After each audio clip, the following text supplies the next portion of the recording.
Fantastic, thank you, Ed. I've got a few more questions and only about less than 15 minutes to go. Okay, I'll be a bit quicker. And so next question, what evidence should be generated to demonstrate progress? Evidence should be tangible, so it should be should be able to see it, should be able to view it, record it. Evidence to demonstrate progress shouldn't be something that's just in your head and say, oh yeah, I've done that. That isn't evidence, because if CQC come back and they say, what have you done? You say, oh, I've done this. First thing they'll say is, where's the evidence that you do that? And you talking about something won't satisfy them. You need to have tangible, recorded evidence of what you've done that shows improvement over time.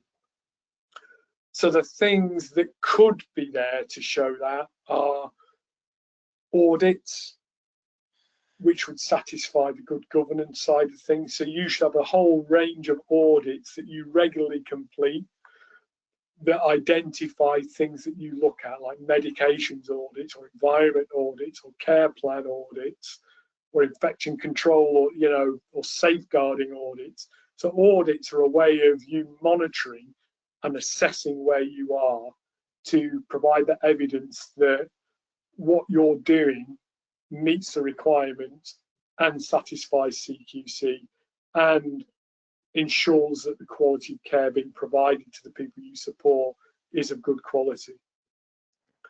Other things are hopefully you'll see less incidents, less complaints, less safeguarding, or things like that are on the decline, which is good evidence that things are improving and progress is being made. Going back to what the question was about, it was about staffing levels, wasn't it? So originally, I think it was. Yeah, so the service receives feedback highlighting concerns around medication management and staffing level. So a really good thing that you can do with staffing is do a dependency review. That's what CQC want to see. So you assess the needs of the people in your service against how many staff that you've got available. If you can evidence that you've done those reviews and you've actually increased the number of staff, or even in some cases decreased the number of staff based upon the needs of people, that is really good evidence and shows progress that you've been made. Surveys are another great way of getting objective evidence in about progress. So hopefully you'll get more and more positive responses to your feedback, to your issues that you've identified and the questions you've included. Demonstrating progress is again signing off action plans, making sure action plans are completed and have none of those ongoings or an action plan that goes on for months and months and years. You need to have evidence that yes, that action plan is completed and you've got evidence that that issue hasn't cropped up again. Really, really good evidence of progress. So how do you do that? How do you ensure that the actions are embedded in the practice? Right. There are several things that you can do to make sure that will happen. You've got to talk about these actions. So you ideally have regular discussions in management and team meetings and in supervision, just to keep it on the boil at the top of the coffee. So these actions are never drifting down and lost in the noise and the everything else that's happened within the service. So keep them live and also highlight widely why these actions are needed. And it's about the focus on improvement for people. The way to get stuff embedded is not to say, oh, CQC need this. The way to get them embedded is by saying, this makes lives better for people using the service. That's a really good way to get people to get on board with it. Don't just roll your eyes and say, oh, We need to do it because CQC need it. If you can actually frame it with the rest of your staff and the whole team, we need this to make lives better for people, you'll get much better engagement and take up for that. You could also reward good practice. So if you've got particular members of staff that are going above and beyond to ensure actions are being delivered and embedded into practice, reward that. Set up a reward scheme. I know some people will think like employee of the month is a bit, what's the point of that? But so I've seen it happen with some people. They're not used to getting recognition.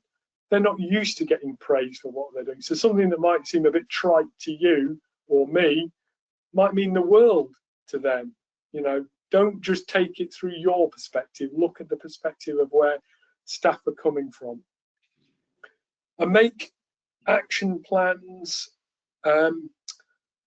fit into day-to-day practice and work. Don't make them a bolt-on or an add-on.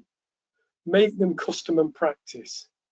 So staff are all aware of them, that they thread it through what their daily work is, rather than, again, it's like an add-on to satisfy somebody else. And final thing about embedding into practice, you need to revisit them regularly. The danger is that action plans are a bit like a firework display after CQC has come. Oh my God, what do we do? Everything goes off and then it dies away very, very quickly and forgotten about. You need to ensure that they are continually there on the agenda. Fantastic, really some great points there. Only got about 5 minutes left. I can see that there's lots of questions in the questions box. Unfortunately, we're not going to get round to answering them all. Maybe we can collate some of the questions and come back at a later date. So we won't forget your questions in the box there. Finishing off with these ones though. So what role do audits and supervisions play within this as well? Well, I'll be very quick on this. Audits I've spoken about before. They are really valuable in ways on checking on progress and prevent issues becoming serious. If you can cut it off at the pass, brilliant. Supervisions, they are a vital way of ensuring there's communication between management and staff, and they should be a two-way thing and a live discussion and a way of identifying how improvement should be delivered and a way of rewarding improvement. But there's one thing about audits and supervision, they must always be recorded, so you can always go back to them and see how progress is being done. But they are really, really important in how improvement is evident, especially the audits, because that's the way you stop issues bubbling to the surface. If you're doing those audits and they cover a range of services, range of areas very, very well, and you've got actions as a result, you shouldn't have anything serious coming to light. Yeah. So just to finish off for that particular scenario there, I suppose this could be generalized as well. How do you demonstrate sustained improvement? I think we've done this one as well, but it's about reduced incidents, reduced complaints, better surveys. It's the evidence I was talking about before. That's what you need, is to ensure that demonstrating that these issues have been resolved and not turning up again like a bad penny. Okay, that's fabulous, thank you. Can I ask one final little scenario question, just with two questions for it? So this one says, an action plan has been completed, but similar issues reappear, which I know can be common. So what does this indicate, and what would you do differently?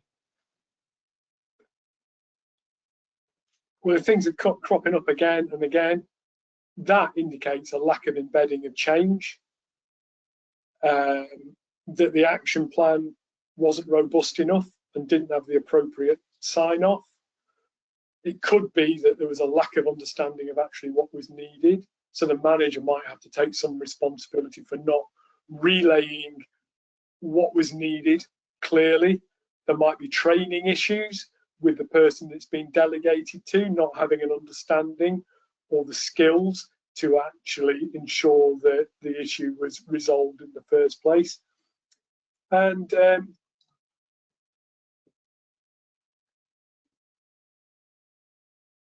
really maybe just indicates also a lack of responsibility shown by the manager for embedding those changes.